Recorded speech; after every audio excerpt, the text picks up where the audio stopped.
9:30 নাগাদ শুভেন্দু অধিকারী গেরুয়া পোশাক পরে গেরুয়া ধ্বজা হাতে নিয়ে পৌঁছে যান ভবানীপুরে। সেখানে আজকে জনসংযোগ সারেন, রামনবমী পালন করেন, মন্দিরে পুজো দেন। আপনাদেরকে সেই ছবি দেখাবো। 1 ঘন্টার বেশি সময় আজকে ভবানীপুরে কাটিয়েছেন শুভেন্দু অধিকারী। যে ছবি আপনাদেরকে দেখাচ্ছি, শুভেন্দু অধিকারী মন্দিরে পুজো দেন, জনসংযোগ সারেন। তিনি ক্যামেরার সামনে অবশ্য দাবি করেছেন আজকে কোনো রাজনৈতিক কথা বলবেন না, কিন্তু যে রাজনৈতিক কথা বলেছেন বা যে পলিটিক্যাল কয়েনেস দিয়েছেন সেটা নিয়ে কিন্তু চর্চা শুরু হয়ে গেছে ইতিমধ্যে। আমরা দুটো ছবি আপনাদেরকে একসঙ্গে দেখাই।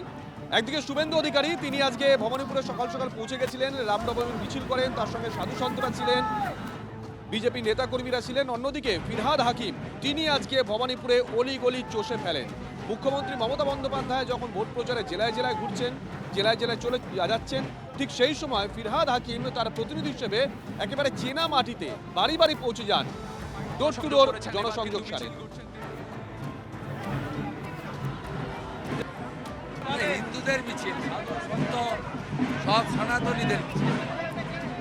রামরাজ্য প্রতিষ্ঠা, সনাতন বিরোধী শক্তি বিনাশ হোক।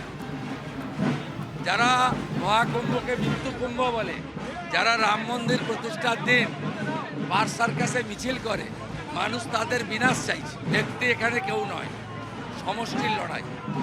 এটা সনাতনীদের অস্তিত্ব রক্ষার লড়াই। মঠ মন্দির, সাধু সন্ত, গীতা, গেরুয়াকে বাঁচানোর লড়াই।